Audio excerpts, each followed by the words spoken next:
Probablement capable de vous battre à n'importe quel jeu de société, Mario Dumont. Tout en débattant des enjeux de société.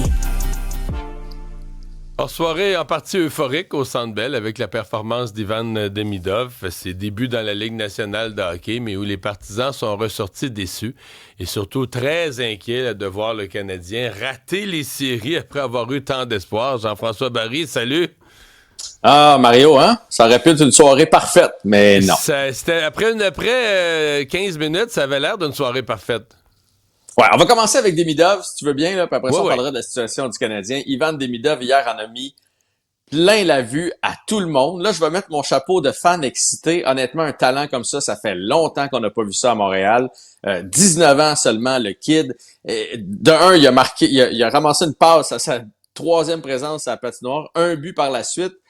Donc, un but de passe en première personne. Pas une petite passe que la rondelle l'a touché au passage. Là, vraiment, il a fait tout le jeu. Il a fabriqué un but. Là.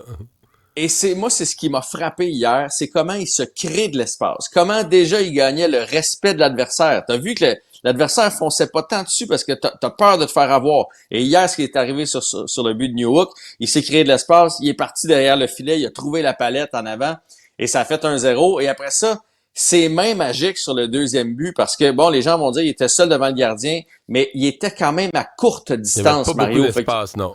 Réussir de passer de gauche, étant allé vers la droite comme ça dans le temps de le dire, il va être excellent, il va être très bon. Puis en deuxième période, il a poursuivi là, le nombre de passes qu'il a faites à Newhook hier. Si Newhook était un marqueur, là, si c'était Michael Bossy à place d'Alex Newhook, il y avait peut-être un tour du chapeau hier soir avec des passes de Demidov. Là.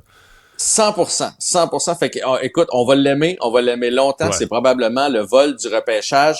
Et je pense que là, la prochaine étape, là, puis il va peut-être s'aider lui-même, ça va être d'y trouver un centre. Mais moi, je me suis dit hier, moi, si je suis un centre joueur autonome dans la Ligue nationale de hockey, puis que je regarde le match, je me dis, ouais, peut-être que Montréal, devenir le centre de Demidov, là, ça pourrait être intéressant. Ça va être bon pour mes statistiques, oui. Ça pourrait être bon pour mes statistiques personnelles. D'un autre côté, je veux juste qu'on se calme. Ken Hughes l'a dit hier.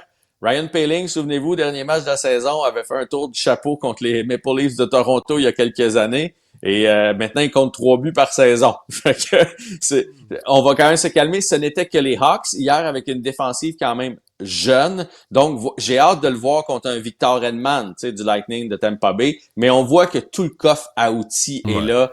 La vision, la vitesse, le calme, les mains magiques. Alors, on a un petit joyau entre les mains.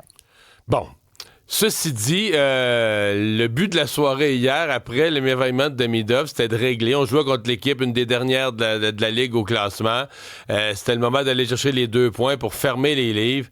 Et là, au contraire, moi, si tu me le demandes, là, je me prépare jeudi soir à regarder le match des Highlanders en espérant, en misant sur Patrick Roy et les Highlanders, parce que à mon avis, ça va être là. Ce soir, les Flyers vont perdre contre les Columbus. Canadiens, je vois pas comment ils pourraient gagner demain. On touche pas à la rondelle contre la Caroline, ils sont trop gros, trop forts, trop vite. Fait que ça va être Patrick qui va peut-être sauver le Canadien jeudi, là. On en est à espérer effectivement une défaite des Blue Jackets de Columbus parce que le Canadien, je sais pas si, pour moi, il y a 2 options dans ma tête. Ou il était tellement assuré il y a une semaine de ça, de faire les séries, que le corps humain a comme fait « Ouf, on est rendu » et là, on n'est pas capable de repartir la machine. Ou, et c'est ce que Ken Hughes voulait, que son équipe joue du hockey important, on est figé. On voit l'objectif, puis on dirait que les jambes veulent plus suivre. Il y a quelque chose qui se passe là dans la tête des joueurs du Canadien présentement, mais ça sent pas bon. Hier, c'était pas une bonne équipe. On n'a pas été capable pas de compétition. On n'a pas compétitionné hier. En deuxième et en troisième, là, le pourcentage de contrôle de rondelles de Chicago, c'est ridicule. C'est comme si une équipe d'adultes jouait avec des pee-wee, là. Le Canadien touche à la rondelle essentiellement. À chaque fois, c'est un événement et ce n'est que pour lober, là. Tout ce qu'ils font, c'est des lobes pour l'envoyer assez loin sans faire un dégagement refusé, pour avoir le temps d'aller changer de joueur, pour qu'un autre trio vienne accueillir les Blackhawks dans la zone puis se faire courir. Mais c'était pathétique, imagine. Parce que dans le fond, là, même le match nul, c'est un moyen coup de luck. Caulfield qui a eu une soirée épouvantable. épouvantable, là, a lancé 3 pieds à côté du but, mais tellement loin qu'il a frappé le patin de Slavkovski, puis est allé rentrer, alors que normalement, Caulfield aurait dû lancer. Il y avait une passe devant le but, il aurait dû lancer sur le but, mais il a lancé tellement loin à côté que ça a marché, là. Il a lancé sur le patin, qui a pogné le poteau, qui a pogné la jambière, qui a rentré dans le but. Donc, on est très chanceux, effectivement, d'avoir le point, puis ça va peut-être faire une différence. Mais le nombre, t'as pas remarqué aussi, moi, je trouvais que c'est la valeur du Canadien du début d'année.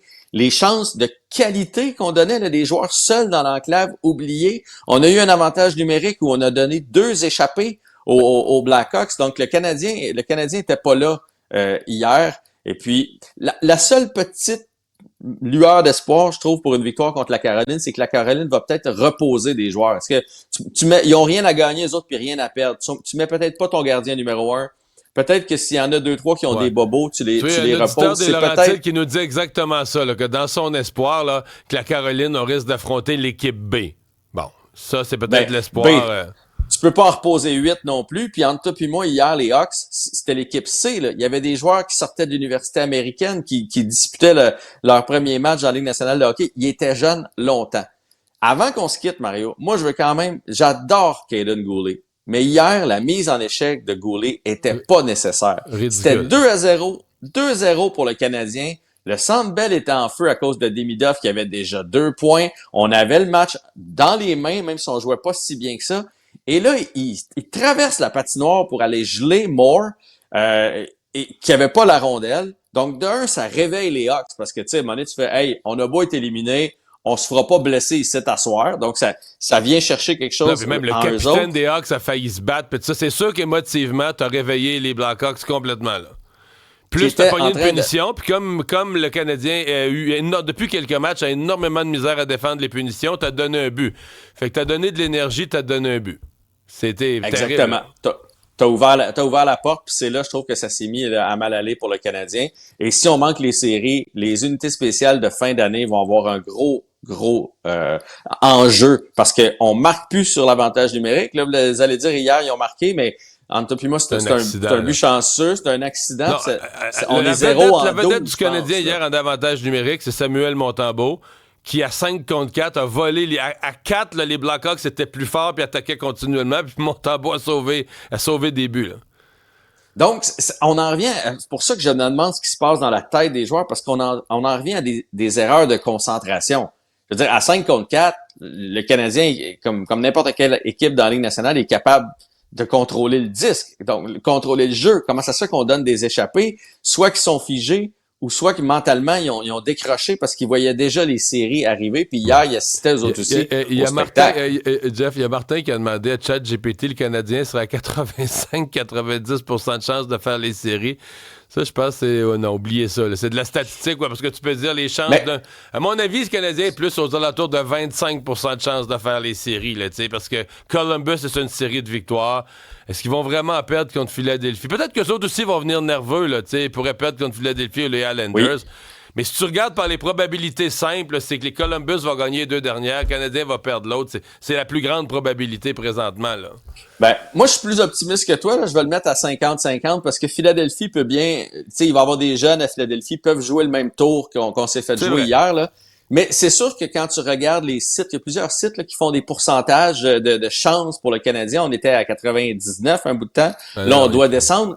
Mais eux autres, ils calculent la fiche de Columbus, puis ils se disent, ça se peut pas que Columbus gagne jusqu'à la fin de l'année. Alors que moi, je me dis, ça se peut très bien qu'ils aillent chercher ces 2 matchs-là. Mais selon leur fiche, mathématiquement, comme les Blue Jackets gagnent environ 2 matchs sur 3, ça fait 3 ou 4 matchs de suite qu'ils gagnent, ils sont dus pour en perdre une. C'est ça que les sites de pourcentage nous donnent.